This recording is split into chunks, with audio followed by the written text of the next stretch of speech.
Welcome back to the Proper Thought series. I know y'all are used to us coming to you from Nubia Hood Radio, but the Proper Thought series media group is much bigger than Nubia Hood Radio, and we're coming to you live tonight from the Proper Thought series media group headquarters. Sitting here with me is the co-host of the Proper Thought series radio show, Lady Self-Made. And coming to us live from New York City via computer is our chief correspondent, Teacher Tanisha. Tonight, we're going to be breaking down the Laquan Mcdonald case, the young brother that you see here on the screen. What a lot of people don't know about this case, y'all, is that this case has many layers. And by the way, I'm X. Forgot to say that. Sorry, y'all. This case has many layers to it, y'all. Mm-hmm. And people don't know, how tragic this young fella's life was. So we figured we would tell y'all some things. It might be some things that y'all do know already, but we're going to tell y'all some things that y'all may not know. So welcome back to the Proper Thought series. Open your minds. So anyway, as y'all know, Laquan Mcdonald, 17-year-old kid who was brutally gunned down on a highway in Chicago about 15 months ago. Unfortunately, we have just found out about it recently, y'all. And that's what I want to talk about. Well, I want to talk about a few things. He was killed in October of 2014, and it's December 2015 now, almost the first of the year. It's like December 29th right now, and we just found out about this a month or two ago. Basically, because there was a lot hidden about this boy's story by the police, of course, because you know that's nothing unusual. They hide everything. But it was also hidden by political leaders and his family, primarily his mother. Laquan Mcdonald was a troubled kid. So we're gonna start from the beginning. He lived with his mother, of course, when he was an infant. He lived with his mother, and his mother had got him taken away because of abuse and neglect, and he got taken away when he was about a year or two old, and he was in foster care then, but somehow, some way, she managed to get him back.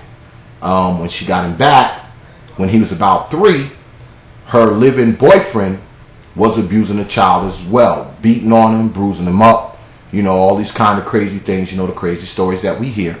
And he got taken away again. So of course he was in and out of foster care until he finally went to live with his great-grandmother. His great-grandmother. And he lived with his great-grandmother until he was about 14 or 15 years old. His great-grandmother died, and when she died, he found himself in trouble again. I think he did a little time in juvenile hall for selling weed or weed possession. And when he came out of there, he actually went to live with his uncle.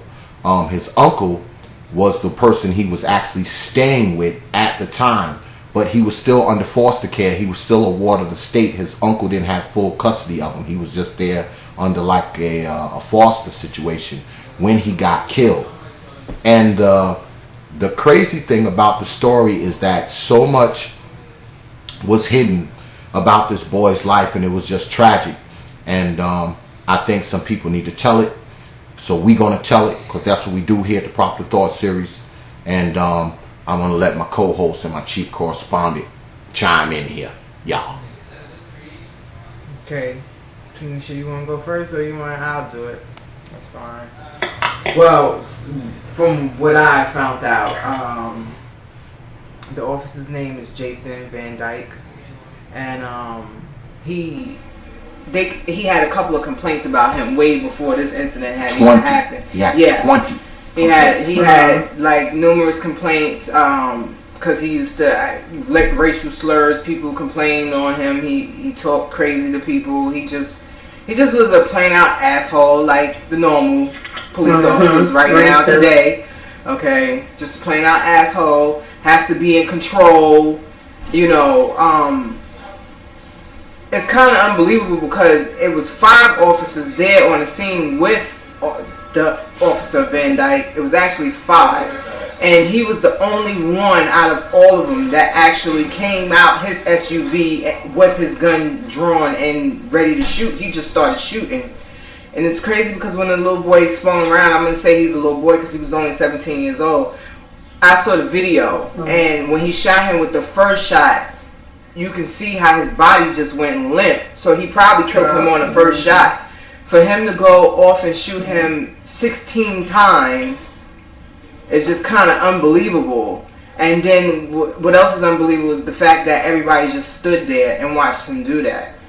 And that was crazy. Yeah, and it's just crazy. It was just crazy. Tanisha, I don't know. Did you see that video of when he shot the young man? When he shot him, he shot. But first of all, yeah. Lady, when I saw it, I was bugging out. First of all, to tell you the truth, I couldn't even get through the whole video. Yeah. And I'm going to be totally honest, I could not get through the first video. I saw, and now the whole part is you really don't know what's going on, so you have to just go by your visual. Yeah. You understand, because visual was enough. Going on. It was egregious. You know, right by itself. You understand, and watching it, I'm seeing he walking through the street. Now, when I saw how he was walking and the cop car coming towards him, I thought they probably were surrounding him already because the camera was filmed from the cop car, which was coming towards him one direction behind him, and the other one was coming towards him, facing him. Right. Yeah. So the way he's walking, I was like, oh, maybe he's getting ready to run. That's the first thing that I thought, because of the way it looked very confrontational. It didn't look like he was just walking and all of a sudden they just came out and shot him. It looked like something was going on. They said he had a knife in his hand. Walking. Right, but when he's walking, even if they're trained to hit certain points that make a person fall and drop without killing them. Right. You understand? Right. They have that training. Yes. But they're all just going based off of, what points will take a person out and kill them, which is absolutely crazy to me. You understand? This is something repetitive, and people might think, like you said, oh, he had a knife, or maybe the cops were threatened, or whatever they might take from that. Can't nobody even really say that, because these men have guns, and they know protocol. You understand? They're trained a certain way because the whole basis is to preserve life and get the person to go through the justice system and the criminal court system and all this other stuff, right? Like they tell everybody, and that's what they're supposed to be abiding by. And they're not. You understand? Whatever was going on with the young brother, Laquan, it wasn't necessary to kill him, to me, first of all, let alone with 16 bullets. Now, the first shot dropped him. Yeah, he's like you said, his body was limp. I didn't see him move no more. Then this other big doofy cop van comes, and then we know the rest. So it's crazy because everybody all the officers just stood around and watched them and watched him, Officer Jason Van Dyke. They just sat there and they all watched him. And what's so crazy is that from the articles that I read is that they was waiting actually for another officer that had a taser. They claimed, quote unquote, they said that they was waiting for another officer with a taser. Now, I do know, I have a lot of police officers that I have been surrounded by. When they get dressed and they put their uniform on, they have everything. They have their taser, they have their gun, they have whatever they need. You understand? They even have, some of them have shotguns in the back seat of their car. So I'm trying to figure out like why it's 5 officers and nobody had a taser. Not saying that a taser would have been better than shooting him 16 times. I'm not saying that taser is right, people, but it would have been better than shooting him 16 times. That is ridiculous. There's no reason why he should have got shot 16 times, especially just holding a knife. He was just holding a knife. I mean, even if they would have shot him in his arm, he could have dropped the knife. And I'm sure because they said the officer had very good aim because he was 12 to 15 feet away from him as he was shooting. So it's not like he didn't have no aim. I'm sure he had good aim where he could have shot him in the arm so he could have dropped the knife or whatever. But 16 times, and they have like his autopsy records also online. He had got shot in the eye, he got shot in the eyebrow, he got shot in the arm, he got shot in the left chest, the right chest, he got shot in the side in his rib cage. He got shot like everywhere. I mean, that's crazy to me. As he was laying there, and then after he finished shooting him, he went over to his body and then kicked the knife away.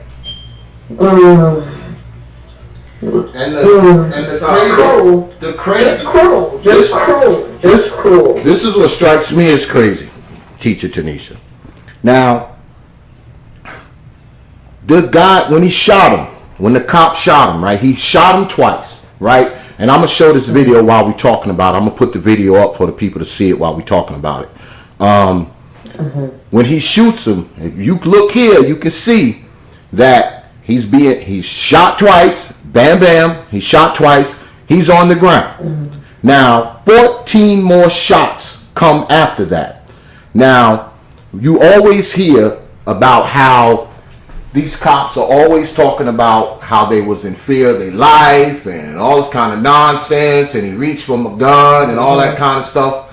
But we know that none of that stuff is hardly ever true. But this is the thing. This cop had got away with this shit for like damn near a year and a half. He got away with this shit. Yeah. The night of the shooting, and I'm gonna show this clip too. I'm gonna show the clip of that too because I have this too. So I'm gonna put this up as well as we're talking about it. That night when the shooting happened, the president of the police union, you know, the one who always comes out there and spins the story, he said that he had threatened the officers, he had lunged at the officers, so they didn't have no choice but to kill him. You know, the usual story. You know, they was in fear of their lives, so they had to kill him. He was a danger to the cops, a danger to the public, a danger to the world, so he had so he had to be gunned down. With a knife, right. That's what they... didn't hurt anybody with. Yeah, that's what they were saying. He said that night. And what happened is, you know, they rolled that story, but see, what a lot of people don't understand is that when that boy got killed in October, right before he was about to get right before he got killed, the mayor was running in a runoff election to be reelected. So what they did was they covered this shit up because of the whole Ferguson effect. They knew once that got out that this boy had got brutally murdered. Now the mayor, Rahm Emanuel, let's say his name too, Mayor Rahm Emanuel of Chicago, he knew once that video got out, the streets were going to erupt. Okay, as well they should. He knew the streets were going to erupt, so the first thing they had to do was cover this up because he couldn't afford to have this going on in the middle of an election. Right. So they made sure this thing was covered up, not for the safety of the public, not for the consideration of the boy, his family, or anything else. They covered this shit up for political reasons. They let the damn cop get away with it for political reasons. And it wasn't just them, because I don't just blame the cop, the mayor, the police chief, his mother. Okay? Now, we was talking before. That woman collected $5 million from the city. And the crazy thing is, right? The crazy thing is that she collected $5 million and she hadn't even filed a lawsuit yet. No lawsuit had been filed. I know, I looked, I searched. That was all hush money. No lawsuit. It was all hush money. Yep, it was hush money because you know what they said? They said, they went to her and they said, look here, The mayor's about to get reelected. Here's $5 million. Right. Don't you say anything. Right. Say nothing. Because we need this hush hush. Well, she didn't give a fuck about him anyway. Of course not. She didn't give a damn about the kid anyway. She didn't have custody of the boy since he was 3. Right. So not only that, how could you sell up your son for any amount of money? That's what I'm saying. If she allowed, you got to understand where he coming from. If she, just the past tense of the whole thing of this kid's life, of Laquan's life. I mean, his mother didn't give a shit about him. No. From gate. I mean, if she was abusing him and she let somebody else abuse him, shit, the cops killing him is nothing. Pretty much it's sad to say. I've been looking on the internet to find pictures of her, and it's like she's disappeared. But I know her name, y'all. Her name is Tina Hunter. That's her name, Tina Hunter. And not only is she trifling. Okay, not only is she trifling as hell, she sold her son out for cheap.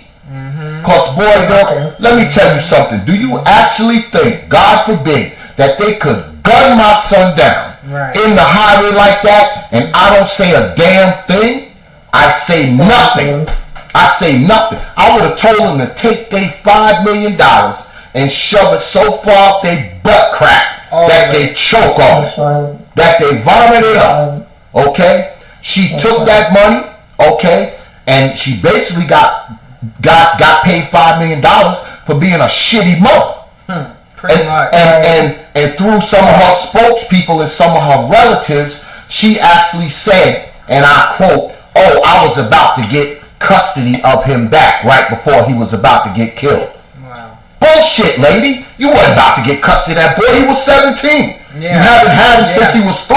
Now you want us to believe that you were about to get custody of him. That's probably what she told the politicians when they came to her house and told her to shut her damn mouth. Yeah, gave her the hush money, right. Oh, now that he's damn near grown, you was about to get him back. Right. And you haven't had him for 14 years. Right.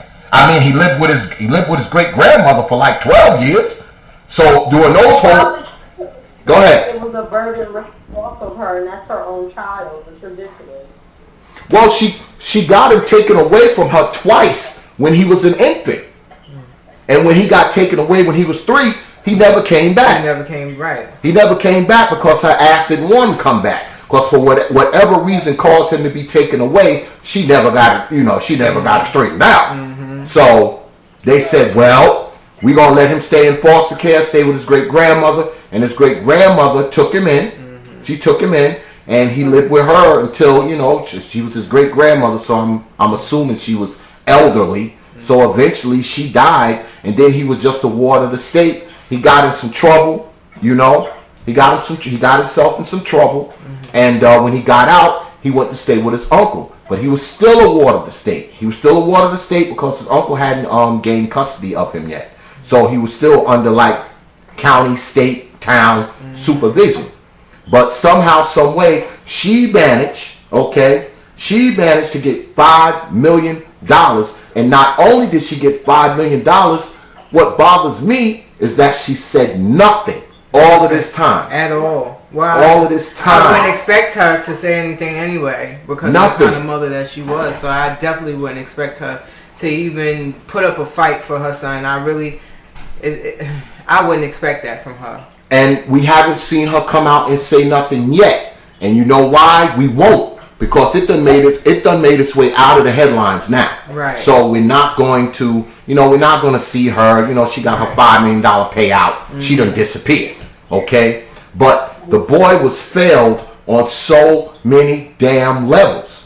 He was failed on so many levels because not only did his mother fail him, she was a chaotic fail for him, but the government that was supposed to protect him, they failed him too. They failed that young man. Yeah, they just sat there and watched this officer, Jason, shoot him down like a damn dog, pretty much, yeah. Watched him die and buried it under... It was nothing. They buried it like he was nothing. He might as well have been a dog or a cat or a damn squirrel because they made because he probably would have got treated better than that. Yeah. You know they love animals, so they probably would have treated the animal better than it. But I just want everybody to be clear, though. At the end of the day, we all know that this is things that's been going on for the longest with the police officers killing us. I mean, it's been going on since way back when. But the whole point is that y'all have to realize that it's never, ever, ever, ever been a crime to kill a black person, for a white person to kill a black person. No. Like, our life does not matter to them at all. Never. What matters to them is them having the upper hand and them having the give me a word, y'all. Them having, you just can't, you have to obey them. Yes, white you have to obey them. White supremacy. Yeah, you have to obey them. You have to say, yes, master. You gotta do all that because that's what they want you to do. I mean, I just got pulled over. It's crazy because I just got pulled over the other day for something that it wasn't even my fault. I wasn't even in fault. But the police officer felt like he wanted to snatch my door open. And thank God, it's crazy because I rolled up my window because I was scared that he was going to actually go into dig in my car window to open up the lock. And that's how upset he was. Just because he felt like I went around his car, so I didn't obey him. You were challenging his authority. Yeah, I was definitely challenging his authority. And he's the police. And my daughter was with me, and it was scary. Like I said, he tried to literally snatch the door open for a traffic stop. So these cops out here, let me tell you, they're no holds barred right now. But I swear, I wish it was a law that I could just shoot a motherfucker and just call it a day. I wish I could just kill them like they kill us. I really do. One day, you never know, it might happen. One day, black people might wake up and we might just get together and start killing motherfuckers like it ain't nothing. They might. And take those charges. Maybe one day. But right now, I guess you gotta go the other way, the right way, right? Yeah. Well, by the book. well, one good thing. Well, Chicago is a corrupt ass city anyway. Chicago's always been corrupt. Anyway. Yeah, you know they done just killed two other people. Like LA. Yeah, they just killed 2 other people the other day. Yeah, so, and like New York. Right. LA, New York, and Chicago. Yeah, they always used to be, back in the riot days when everybody was protesting. Yeah, Chicago's corrupt. It was the same. It's been going on. 2 of Chicago's mayors are in prison right now. Their mayors are in prison. 2 of their mayors are in prison, and 1 of their governors is in prison right now. So that lets you know how damn corrupt the politicians are. They are. I mean, they are so corrupt. And Rahm Emanuel was corrupt too. He's a lying bastard. He said he never saw that tape. BS. Because ain't no way in the hell the city could pass somebody $5 million without the person who runs the city, which is the mayor, without him signing that damn check. That's right. So he can sit up there and say he had never saw that film before we saw it if he wants to. That's a damn lie, and anybody that believes him is crazy. He's lying.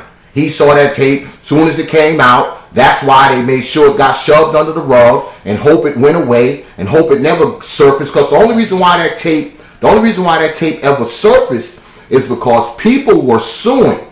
They were suing for that tape to be released, and the city of Chicago bought it, boy, tooth and nail. And what happened was a white freelance journalist.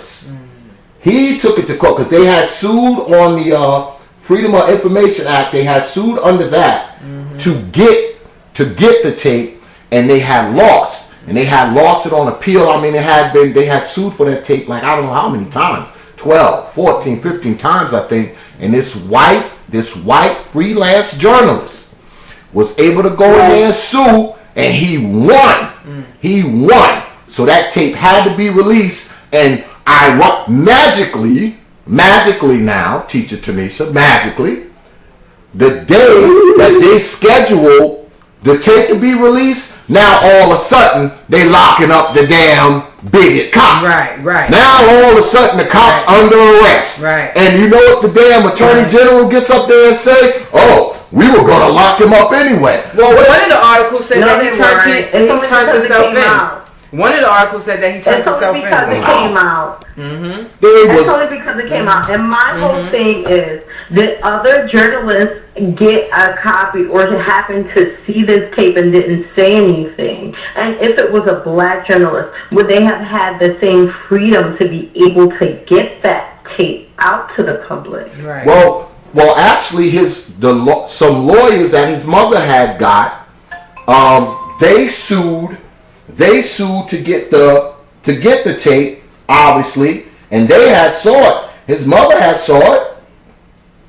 His mother had saw it because the lawyers had sued, and they were able to see it. They sued. I think they sued so they can see it, but it wasn't released. So his mother had saw it too, and her lawyers. Of course, she had saw it. That's how her ass was able to get that $5 million. And I do believe that they gave her that $5 million, and under condition of getting that $5 million, they told her, you got to shut the hell up and don't say anything. And you know what she did? She started dancing. She danced the tune to the masters. Okay, took her $5 million, rolled off into the sunset, and said, you know what, the hell with it all. Because even before, because remember, when they got ready to release it, they talked about it a day or two before that, and they said, oh, we're going to release it on the 25th. So guess what? You know what she was saying? You know what her people were saying? Her representatives were saying, oh, we don't want the tape released. Of course you don't want the damn tape released. Because once the tape's released, everybody knows that your ass got hush money. Yeah. Now everybody knows that your ass got $5 million to shut up. Of course you don't want it to be released. You know? Exactly. Why would you want it to be released? Because you saw that tape 14 months ago, just like the police commissioner, the mayor, the attorney general. You were probably, all y'all was sitting in the room when they handed your ass that damn check.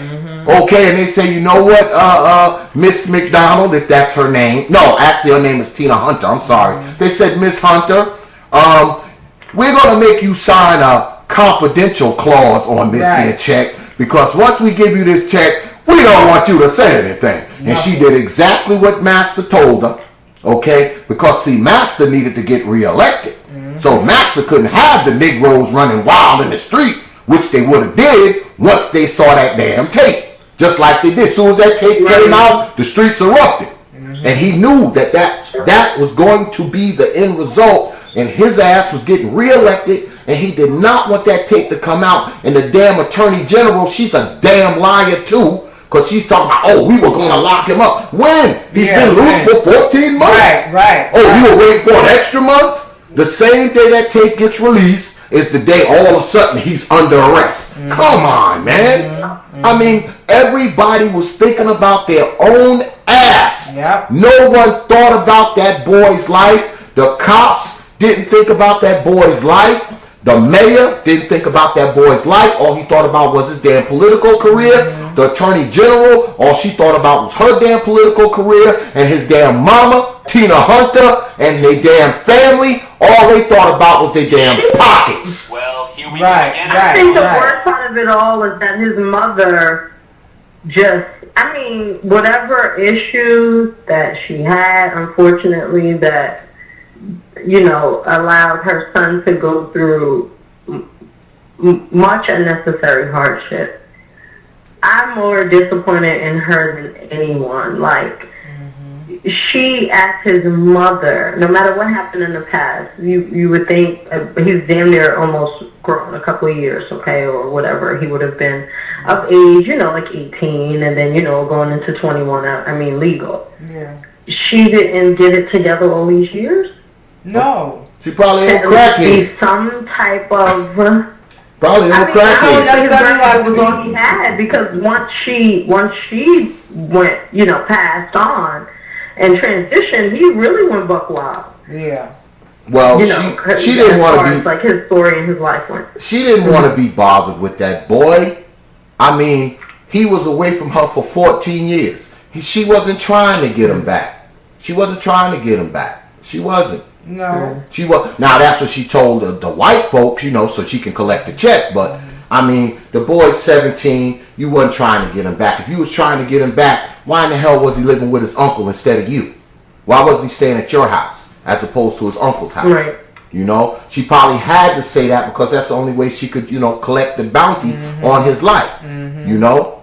Like, and I'll say again, she basically got paid $5 million for being a shitty mom. Yeah, pretty much. That's what she got paid $5 million for. And to this day, her ass has not spoke out about anything. She's not, because they probably told her if she did, they probably was going to kill her ass. I'm telling you, the government is a mess. I'm telling you, I just, not to like change subject, but just to give you guys an example, it was actually a CIA officer that just was found dead a couple of weeks, maybe like 2 weeks ago. They found him dead in his car in Washington, D.C., and they said that he was already suspended prior to his death. He had got suspended for some type of abuse, they said. But we all know, come on, random CIA, he gets killed. That doesn't even sound right. They said that he got robbed. Yeah, right. He got robbed, all right. They tried to get rid of his ass. He got robbed because he knew something, and he probably was going to let something out that we didn't know, and he was probably going to tell us, he was going to spill the beans. Yeah. So they got rid of his ass. They assassinated his ass. It wasn't no damn robbery. So we all know that they have the power to get rid of anybody and anything. So her right there, $5 million to get rid of her. If it took $5 million for her son, if her son's life had a price on it, then she will answer sooner or later. Yeah, my thing is, what bothers me the most is, because dudes get killed every day. We know. Mm-hmm. A young black man gets killed like every 26 to 28 hours, like one a day. Okay, in this country. Like it's like every day a black man getting shot down in the street. That's just a fact. And it's not so much of that, because we got to the point where we're almost used to that. Mm-hmm. What was most outrageous to me is the effort that everybody put into it, man, to cover it up, including his mama. She helped these crackers cover her son being, and the boy was brutally. I'm gonna put the video up again, because I want y'all to see this again. Yeah. I think I'm gonna run it back in slow mo this time. I'm gonna run it back in slow mo while we talking. This boy was. It was the most egregious thing I've ever saw. Teacher Tanisha, it was egregious the way they murdered this boy in the street. Just egregious. Mm-hmm. He got shot twice. He's on the ground, and man, this cop continues to unload until he just loses all his life. Mm-hmm. Now the gun that the cops carry holds 17. He saved one. Yeah, he saved one for good measure. Me personally, I know about guns. The 9mm that them cops carry, guess what? It holds 17 shots. 17. So I guess he just felt like that last one, being that he already let off 16, I guess the other one didn't matter no more.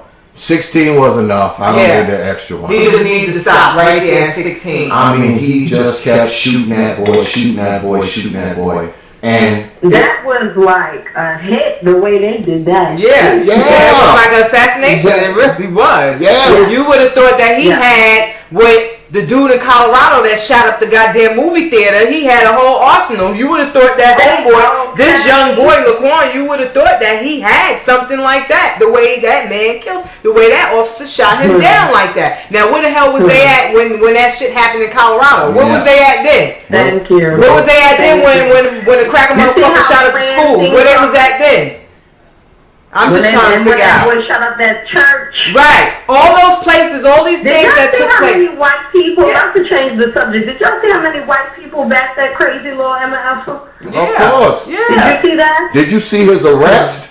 Showed a lot. Did you see how they arrested that white boy, what's his name, Dylan Roof? Did you see how they arrested him? Yeah, I'm gonna put that video up too, because I do have that.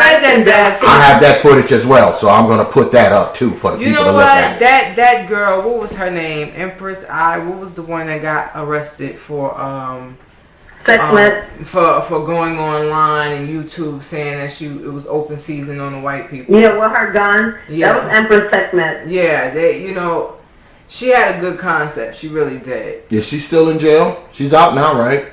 Is she out yet? I'm not even sure. You know what? I'm not even sure either. I got to research on that. Yeah, I'm gonna definitely do some research on that, because I know she was arrested, but at the end of the day, she said what she said, and right. I'm gonna tell you, I agree with her 100% when she said it's open season on these motherfucking crackers. I really do. It's my opinion though. So, I'm just tired. I'm tired of them killing us. It's been going on, and everybody always got this thing like, oh, kumbaya, we're all together. And the millennial babies, they have this mentality where, oh, we're all one, we're all this. Well, I'll tell you what. If it came down to it, you want to see how old one, if they said all the niggas go on one side and all the white people go on the other, and all the niggas, we about to assassinate y'all motherfuckers, and what do you think the white, you think the white people gonna stand with you? You think the white people gonna stand? No, the hell they not. They gonna leave your ass right there, because guess what? They ain't trying to go through, no, they not trying to lose their life for no damn nigga, and I'm gonna tell you, that's how they think about us. Don't ever get it fucked up, because they don't give a shit about us at all. So don't think it's all together. Y'all gotta wake up. Y'all gotta wake up, because it's not all together. They don't give a shit about us. They don't. And they're gonna keep killing us and keep killing us until we get tired. And it is. It's about to be open season on their ass. See, a lot of people don't realize. See, why this happens like this? Because it's become so easy for them to kill someone and say, well, it's his fault he's dead. Yeah. It's not my fault that he's dead. You know, I shot him, yeah, but it's his fault that I shot him. It's not my fault, me the cop. It's his fault because he tried to stab me. He tried to jump on me. He tried to rush me. He did something. He endangered me. He had me afraid. So it's so easy to say that shit about black men.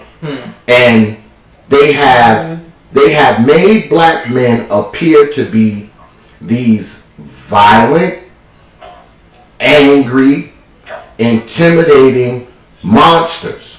Okay? And the more of that shit that they put on the paper, the better it sounds. Oh, he ran at me. Oh, he was like the Incredible Hulk. He was like a beast. He looked like a demon. I was afraid. I was scared. I thought he was going to kill me. He reached in his waistband. He reached in his pocket. He grabbed me. He's something. It's so easy for that to be said and for it to be accepted. Okay? Even in the most egregious. Okay? Because the only reason why that officer got locked up, and by the way, he went to court today, y'all. He went to his arraignment today. Of course, he pleaded not guilty. You know, because they did lock him up. Wow, just the arrogance of them. The day that the film came out, you know, they did lock him up. But his bail was $1 million, and of course he got right out because the damn police union. Now the first judge that he did have. The first judge that he did have when he first got arrested, he was denied bail. That was the first judge.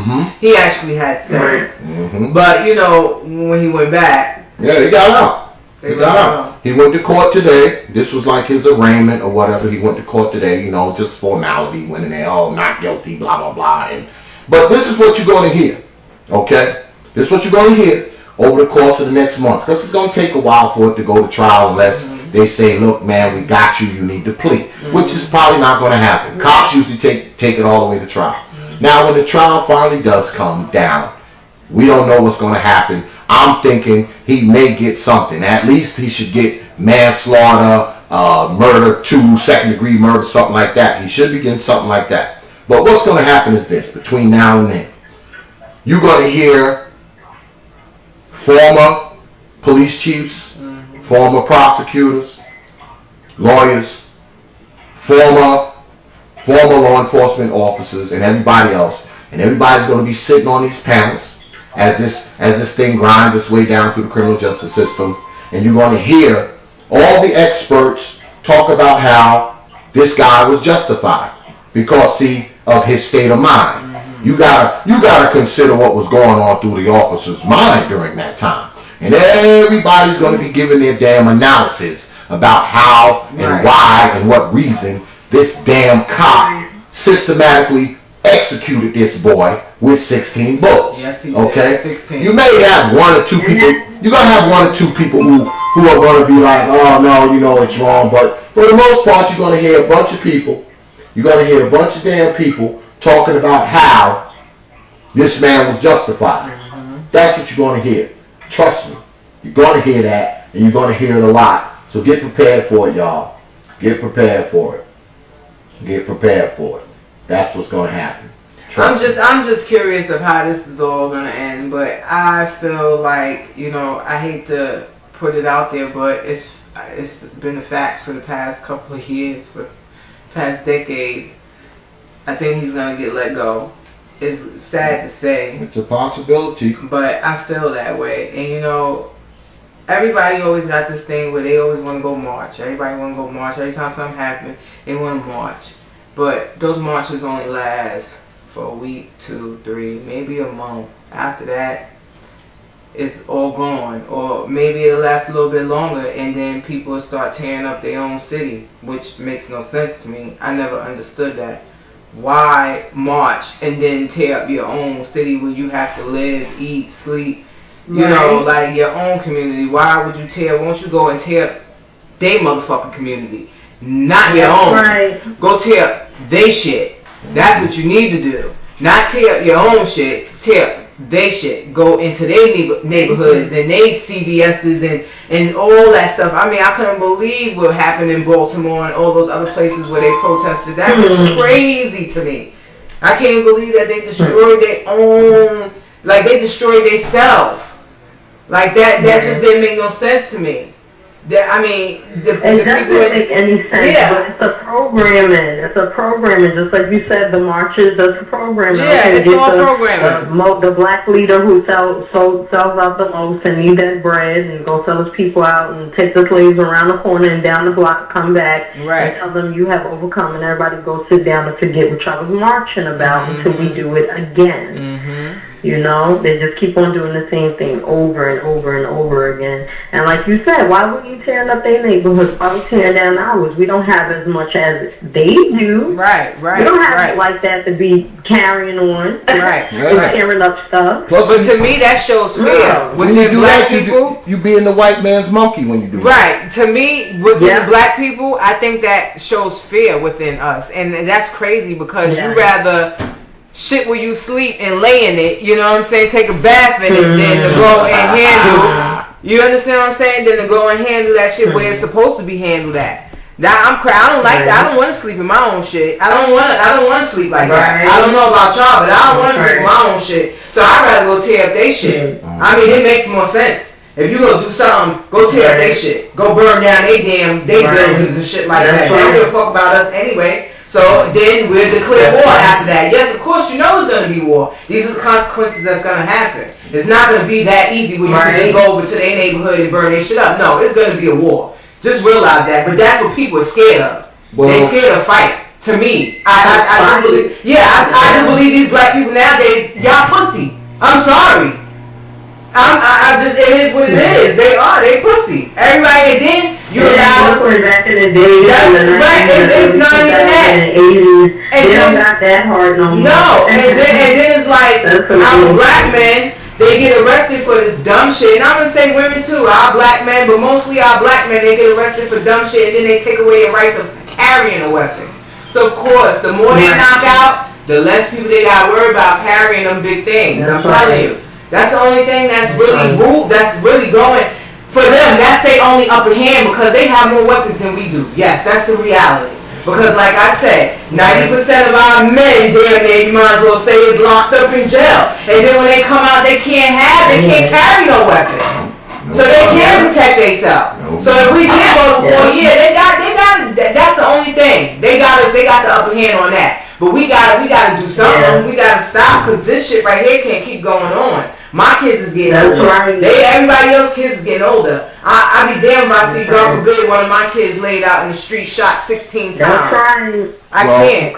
Remember, Tanisha, a couple weeks back when we had, we had Shahrazad Ali on the show, right? And she said that, you know, just like in slavery times, we've been taught to only love the master. Willie Lynch. And hate ourselves. Willie Lynch is still alive. Tell it, lady. So, that's why. That's that's why, you know, they'll run through the streets and they burning down buildings, setting fires to cars, killing people who look like them, instead of focusing that energy and that anger to where it should be directed at. They're not focusing. If you want to burn down something, brother, I'll come with you if you're willing to burn down the police department. You know, but you want to burn down the stores in our neighborhood. You want to burn down the houses in our neighborhood. You want to burn down all these things. I mean, that's a misnomer right there. That's a misnomer. Why would you want to do that? Okay? Why would you want to burn down our stuff? You know, you got that anger focused in the wrong place. It's focused in the wrong place, Tanisha. You want to burn down something? Go burn down the police department. Right. Okay? Right. Go burn down the mayor's mansion. Right. Okay? Go burn something up at City Hall, because that's where the goddamn problems are coming from. Yeah. Those are the people. Those are the people. Don't Who, burn the yes. Let me tell you. Those are the people who are killing you, and those are the people who want you to kill each other. Yes. Those Let me people. tell you, notice when you all march, like everybody does, they have to get their march on. When you marching and you burning down shit in your own neighborhood, what are they doing? They just standing there with barricades watching you, and then you come and fuck with them. When you come and fuck with them, then they go do something. But besides that, notice they just watch us burn down our own shit. I mean, use your mind, open it up. Yeah, open it up. They glad they're in the hood burning and destroying and burning cars and you know. It don't matter. But we gotta start mattering. Yeah. That Black Lives Matter bullshit. No, I'm gonna tell you the truth about that Black Lives Matter, and I'm gonna call it bullshit. Cause you wanna know why everybody talk about Black Lives Matter? Yeah, okay. Well, it's still niggas out there killing each other. Niggas killing niggas, regardless of what. And I'm gonna call it what it is. It's still black men. It's still black women. It's still hatred against our own people. So y'all don't understand when you. They have us trained, the Willie Lynch. Once again, they have us trained. They have our brain trained. We have to get out of that programming. See, but they don't want us to get out of that programming because they know once we get out of it, y'all don't understand when black people get together how fucking strong we are. We are the original avatars. I keep saying, I cannot stress that. We have so much power. That's why they don't want us to get together and start whooping their ass. Because they know once we start using our brains, it's a wrap for them. They know that. But see, we don't know that. It's not enough of us that knows that. No.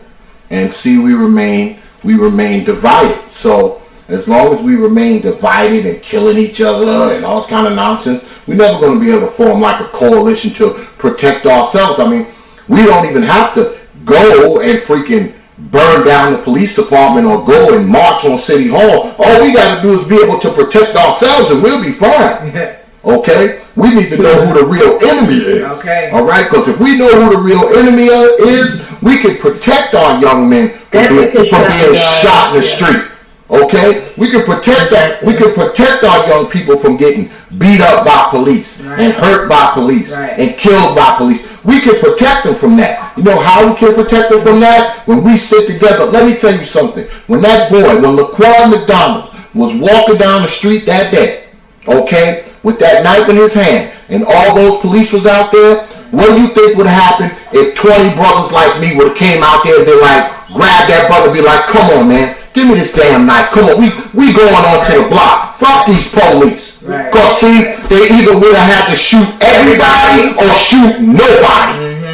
You understand? They would have had to shoot everybody or shoot nobody. And something tells me they would have shot nobody. Of course, I do believe that too.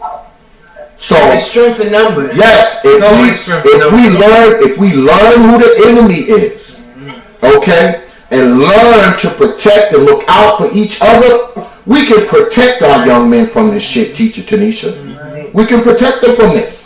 We can. But see, as long as they keep us split into factions and against each other and killing each other and robbing each other and stealing from each other, that's never going to happen. They can continue to hunt us like ducks and geese out on a range somewhere. They can continue to do that.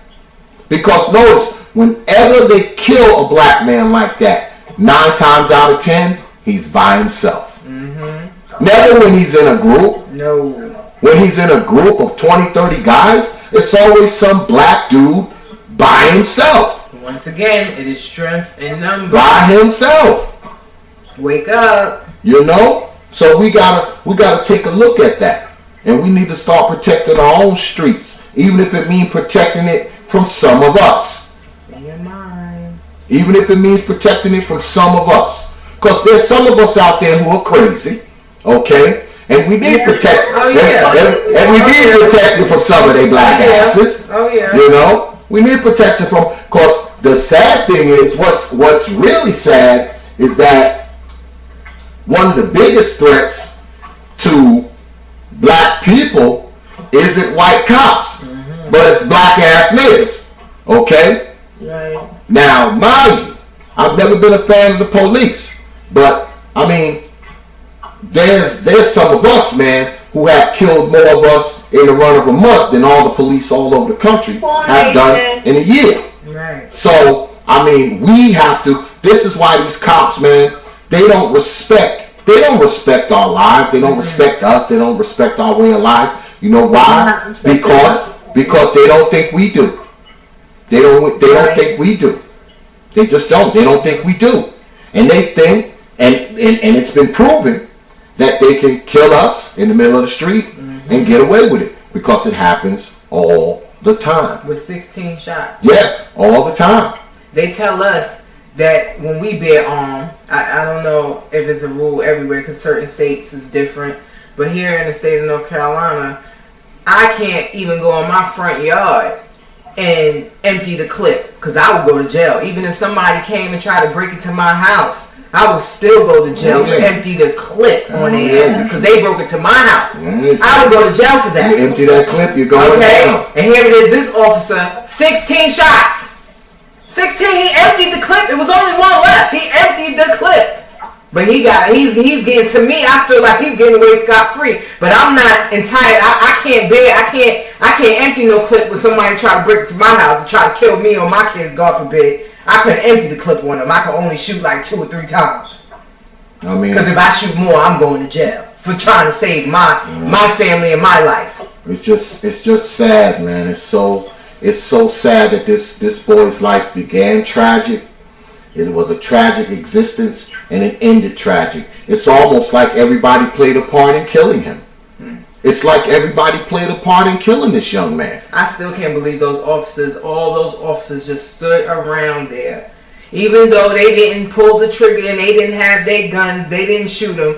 But the fact that they sat there and they watched Jason Van Dyke sit up there and shoot that boy 16 times was crazy to me. This guy. All of them. This guy that's on the screen right now. Him. Yeah. Officer Van Dyke. This guy. Yeah. It's crazy. I don't even know how I don't know how that happened. I don't know. I just don't know. But I'm still trying to figure out how they all just sat there. They all stood there and watched him shoot this boy. Government-sponsored damn execution, because all those other cops that was out there, guess what? They were part of the cover-up too, because none of them ever said anything either. Right. Because we got to remember, I'll say it again, this boy was killed in October of 2014. It's December 2015 now. Nobody had a taser. He got killed that long ago, so you had all these people who were keeping this close to the chest all the time and just sitting back. I don't know what they thought. I mean, did they really think that this tape was just going to disappear and go away? And it's crazy because it took a damn white man to go to court and get it. Do you actually think that man, he didn't even have to be my son. He could have been someone I knew. He could have been someone else's son. Man, I would have been fighting hard to get my hands on that tape. His mama, she didn't want that tape. Right. Why did it have to be some damn white man to get the damn tape, Tanisha? Why? But now we see why the tape wasn't available. But that's what I want to find out as well. If anybody else ever came across that tape, or who were the other people that had possession of this tape? And well, everybody do now. Yeah, everybody do now. Well, yeah, now, yeah. But I mean, prior to its popularity and everything getting out. You know what I mean? Well, from what I understand, at the beginning, they people were trying to get it. Other news programs was trying to get it. NBC, right. CBS, CNN. You know, the news media was trying to get a hold of it. And see, they were filing FOIA, you know, Freedom of Information Act, you know, to get it, because it's public record, so you can have access to it, because, you know, they're a police department, so whatever they do is public record, and the public has a right to see it. And what was happening is these people, they were suing to get this tape released, but the city fought it tooth and nail. And every time they went to get it, the city was able to defeat them in court, and they didn't have to release it. But this one white man, this freelance journalist, I can't remember his name. Hopefully I can dig up his picture and put his picture up as well. He sued, and I guess he came in there with some good lawyers, and he won. He won the case in court. So the judge said, you have to release the tape. So they didn't release it immediately. The judge told them to release it. I guess it happened on like the 22nd. The judge told them they had to release it by the 25th. And see, the reason why they did that, because the judge gave them a buffer too. The judge said, okay, this tape, he done won. It done been released. It's going to be released. So y'all got enough days to kind of, spin your stuff. Okay? And then let's go ahead and call this cop and let him know that we got to lock him up now. You know what I'm saying? I mean, it was just the way it was, because it's like magically, now that the tape's about to be released, right before the tape gets released, he gets arrested. I mean, come on, man. And then this lady got the nerve, man, to insult us, Teacher Tanisha, and say, oh, we were going to lock him up anyway. No, the hell you wasn't. No, you wasn't. They weren't going to do anything. The only reason why they moved as much as they did is because the tape got out. You understand? That's it. That's the only reason why. And they made a big boo-boo there. Somebody there wasn't a part of their little circle and let all of that information out. They know damn well they wasn't going to lock that man up.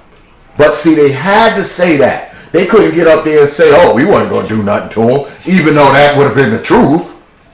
They wasn't going to do anything to him, because whatever they was going to do didn't take 14 months. Okay? I'll walk out in the street and shoot somebody now, I'm in jail tonight. It ain't gonna take it's not gonna take 14 months for them to come and arrest me. Of course, well, especially if they got me on videotape doing it. Society. Huh? You know what? It'd be a saving grace. It would be a saving grace if all they did was take you to jail. You might not make it past the arrest procedure. Hell no, I'm black. I ain't even gonna make it to the cruiser. Of course I'll be dead in the street. I'll never make it to the courthouse. I'll be dead in the street. I'll be dead in the street. They would have shot you as soon as you did it. Oh yeah. They would have been right there. They would have shot me if they would have saw me, and I'd have reached in my hand for my damn cigarette lighter. I'd be dead in the street. Yeah, of course. Right. Dead in the street. You know? I mean, they can't, and they trying to pull the wool over our eyes. And Rahm Emanuel, I will say again, Mayor Rahm Emanuel, you should freaking resign.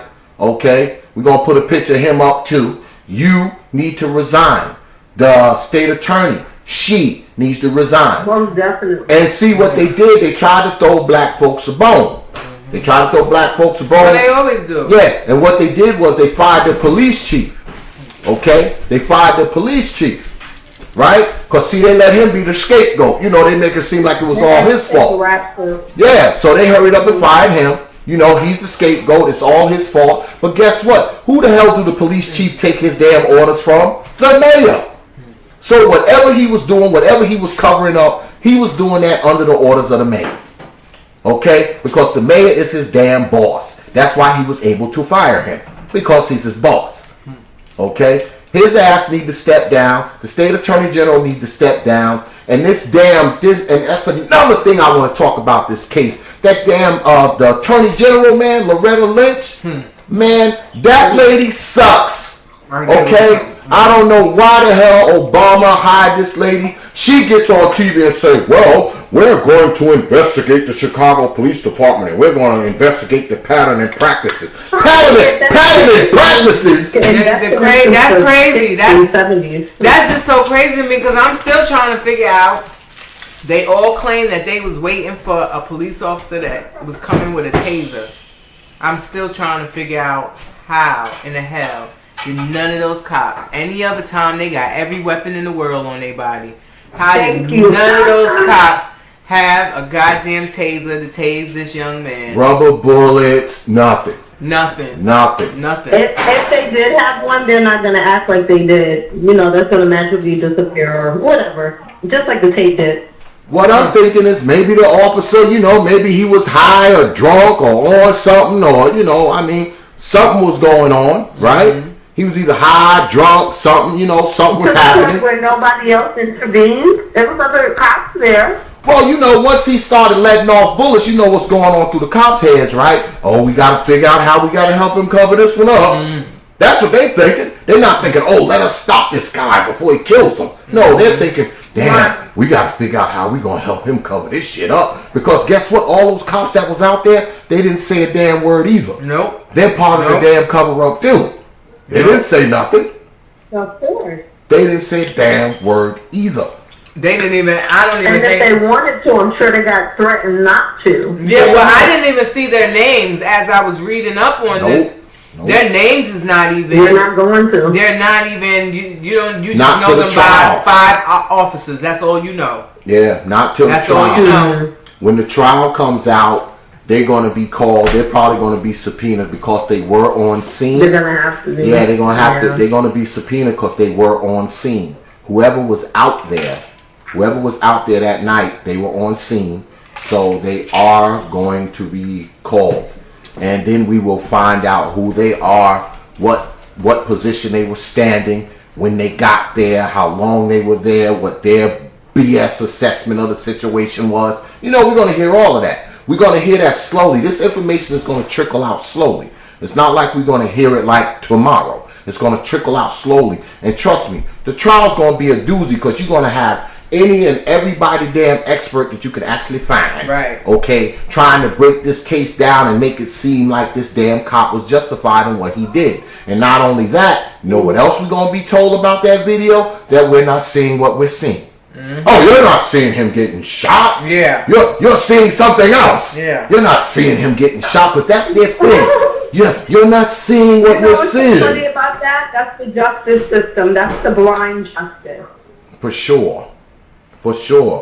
I mean, I wanted to talk about this story tonight. Crazy. I mean, because it's been brewing. And today, like I said, it's December 29th. Okay, you're listening to the Proper Thought series, y'all. We talking about this up in here. I'm sitting up in here with my co-host of my radio show, Lady Self-Made, and via satellite, Tisha Tanisha. Y'all can see her there on the screen, live from New York City. We had to talk about this tonight because a lot of points of this story people didn't know, and I wanted to talk about it because this is one of the most egregious police killings that I have ever seen.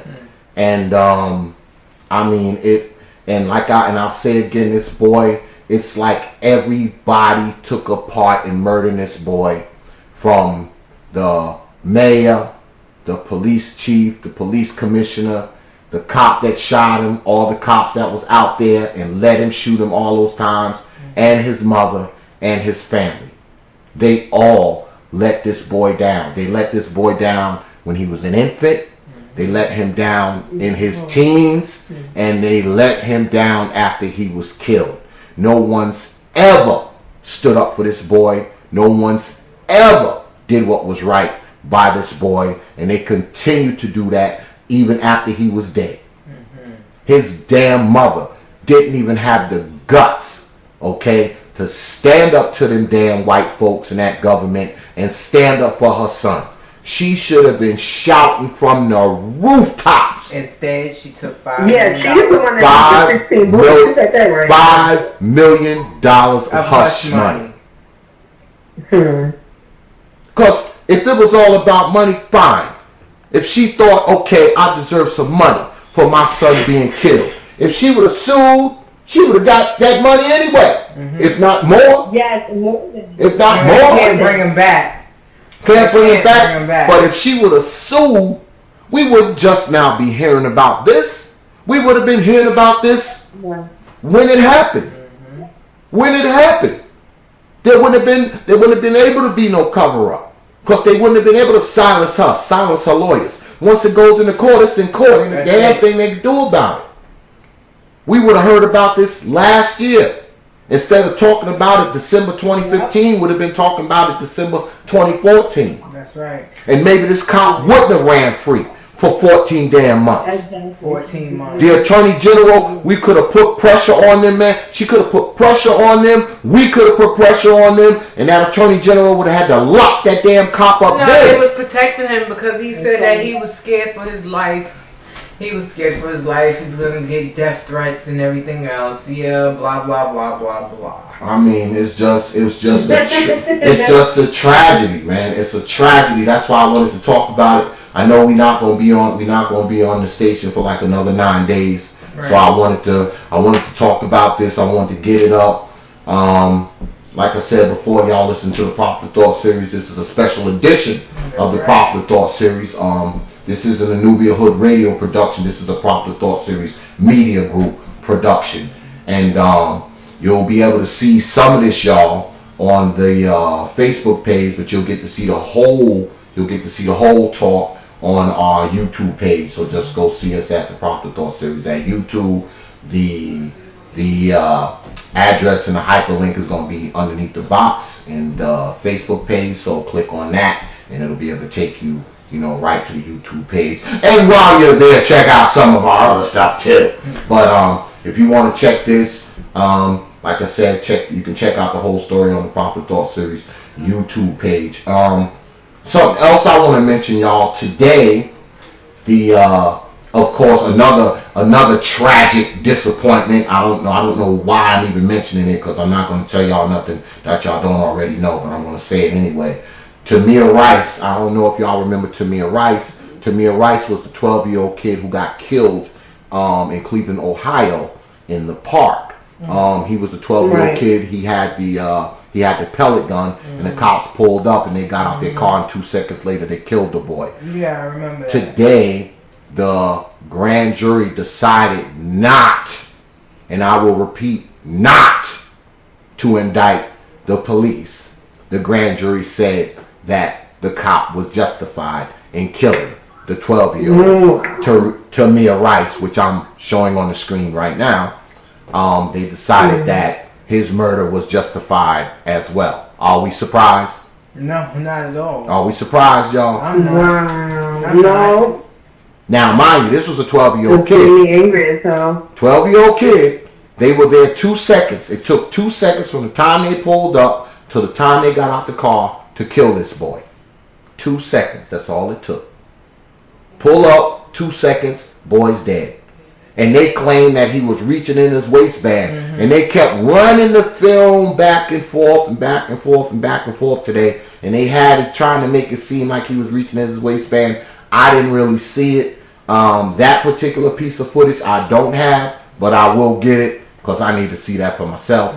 But they claim that he was reaching for the gun, and any reasonable officer would have thought that he had a gun. So, it was totally justified. Well, that's what happened today. They decided not to indict the officers, so there you have it. The police chief, who's actually a black guy, you see him standing up here right now. I'm going to show you his picture. He said today when he got on the news, he said that, now, we got to take on the administrative part of this. We're gonna look into it and see if any mistakes was made. Why do you have to do that? Why not just fire these dudes?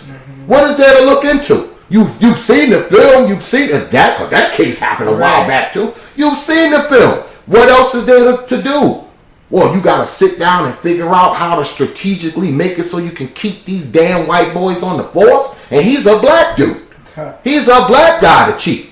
The man in charge is black. And he's on TV today talking about, now that this part is over, the criminal part is over, we have to look at the administrative part. We're going to do an investigation. So what the hell y'all been doing all this time? The boy's been dead. He's been killed since like a year and a half too. I mean, what the hell is there to investigate? They've been hiding it all this time. Yeah, what the hell is there to investigate? I mean, come on. They got to investigate. They got to get their story. How they go put it down, how they go write it, and how they go leave it there. Stamp it as closed. Right. Pretty much. How they about just going to make sure they got everything in there, True. and then they're going to stamp it as closed. I mean, it's just, I don't get it, man. I was looking at the TV today as this dude was talking about how he's going to do an administrative investigation. And I'm saying to myself, are you freaking kidding me, man? How about you get up there and say, well, I decided to fire these bastards. Just because. Right. That would make too much sense. Just because. They may not have got convicted by the grand jury, but I have the power to get rid of them. So I'm going to. No questions asked. You're fired. I don't want these guys working in my damn police force anymore. This is the thing. Do they really have the Well, power? at least everybody who wears the sheets, they're starting to come out. Right. But do they really? But you gotta understand. Do they really have the power though? Do the police chief really have the power? Think about that for a second. Right. I just told y'all about the CIA guy that been on the CIA force for the longest. Right. They got rid of his ass. And now he's dead. And now he's dead. So does the police chief really? Do they really got power? Nah, they don't have no power. Cause guess what? There's somebody else that got their hand up their ass, making them perform. Yep. Yeah, well, like I've always said, black men who get brutalized by the police never get no justice. You know why? Because, see, they never survive. See, the only way you ever get any justice is if you survive the brutality. Because you actually live to tell your story. I mean, I've talked about Rodney King and others who actually lived, okay, and they were able to tell their story and get some degree of justice. You know, some cops went to jail, they got a few $1 million and all that kind of stuff. But, see, he was lucky. He lived. See, now they don't let him live. No. They make sure you dead. Yeah, they make sure you're dead, because, see, they don't want you sitting on the stand saying, well, I didn't have anything, and they started shooting me, and I fell on the ground, and I wasn't doing nothing, I wasn't high, I didn't have a weapon, I was just trying to get away. They can't have you on the stand saying that, so they got to shoot you so they can tell the story. Right. So they can tell their story. Yeah, we never hear. Right. We're never going to hear Laquan Mcdonald's story. You know why? Because he's dead. He's dead. Right. So we're never going to find out what his frame of mind was. And unfortunately, he doesn't have a mother that's speaking for him. Yeah, well, he's been dead to her for 14 years. Even a little bit. Yeah, he's been dead to her for 14 years. See, he died in her mind 14 years ago. It's so sad because it all started from one phone call from a truck driver, somebody that was in the trucking yard from where he was at, and said that he was trying to break into a car and he had a knife. Yeah, they said he where it all they said he was slashing tires. Yeah, and they also said that he slashed the police. Oh yeah, they also said in that article when I was reading up on him that he slashed the police tire. Wait, hold on. Even if he did do all that, he did that with a flipping knife, and y'all want to shoot him down 16 times like it was something personal. Yeah. They was like, oh, we gonna take you out. And now, if he did do that, because he didn't obey them, saying, oh, because he's black, he has the right to go around doing things that he has no business. No, we're not saying that. We're saying that this so-called justice system is not justifiable for us at all. Yeah. Never was, but it will be. Well, you know, it will be. Y'all go ahead and think shit sweet if you want. Pardon my language, but they need to know that this is not a game at all. As in the beginning, so shall it be in their end, because we don't end, honey. We infinite. So they could act like they shooting down and getting rid of. We just reincarnate and come right back. There's no getting rid of us. Well, you know, Tanisha, that the story was he lunged at the police with the knife. That was the cover story. That was the story they were telling everybody. Well, I guess that's the part they forgot to tell. Oh, yeah. And when you look at the film, you're like, no, the hell he didn't. He was heading away from the police. They said, oh, he charged the officers. He lunged at them with the blade and all this kind of nonsense. Man, that boy was trying to get away from him. He wasn't lunging at nobody. He wasn't trying to stab nobody. He was holding up his pants and heading the opposite direction, and the cop shot him dead on from about 15, 20 feet away. And the boy dropped. He dropped with the first 1 or 2 shots. He dropped. And instead of saying, throw the knife down or I'll kill you, he said, I'll kill you. Yeah, he didn't say throw the knife down or I'll kill you. He just said, I'm going to kill you. And that's what he did. Family, they were fighting just as hard for that tape not to be released as the government was. And the Attorney General's office. She was in cahoots with them. She was fighting just as hard because they said they did not want that tape released. And you know, like I said before, she didn't want that damn tape released.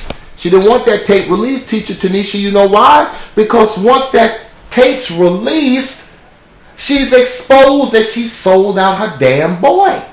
You know, the one she was about to freaking get back, you know, after he's damn near grown man now. she's about to get back custody of him. You know? It's crazy. It's insane. Beyond. It's insane, man. It's totally insane, Tanisha. And told you it's one of the most, and I'll say it again, it's one of the most egregious things I have ever saw, Tanisha. And that's why I had to tell this story. I had to talk about this, Tanisha. I had to talk about it. There's no way I could. Definitely. I had and to unfortunately, the list is getting longer and longer for us to talk about it. Yeah. You got to organize and centralize as a unit, as a group, as a people, something. You know, not to say that people aren't out there doing anything, because everybody's doing what they can in the way that they can through whatever type of action that they're doing. Like we're doing a talk show to get certain things out to certain people so that they can start to realize it and also do something about it. You know, everybody has to get on whatever game plan it is to help, you know, like prolong our survival here on this earth. Like it's like that, you know. Even though they don't tell the numbers properly, but you know, so-called black people are the majority of all the population of this planet, you know. So, but I mean, that's not a reason for us to be getting killed off like this. You know, many other things add to this whole situation, you know, as far as the condition that we're in as a people, financially, mentally, emotionally, you know, just systematically, period, you know? Yeah, I mean, I didn't think that, see, it's one thing, like I said before, it's one thing when, you know, a cop kills a kid. It's always tragic. Right. But for so many people to be involved with covering up, including his own family, the one group of people who should have been the most outraged, they were not. They weren't outraged at all. They just weren't. Right. They didn't care. They literally didn't care. And until I see something different, I'm going to continue to say that they did not care about that boy, Tanisha. They didn't care about him when he was alive, obviously. She didn't give a damn about him when he was alive. And after he was dead, he wasn't nothing but a payday. Right. I mean, she could have went out as a revolutionary. She could have been a voice. She could have been a whatever. And I'll say again, it took a damn white man had to get that tape released. Why the hell did it have to be a white man to get it released?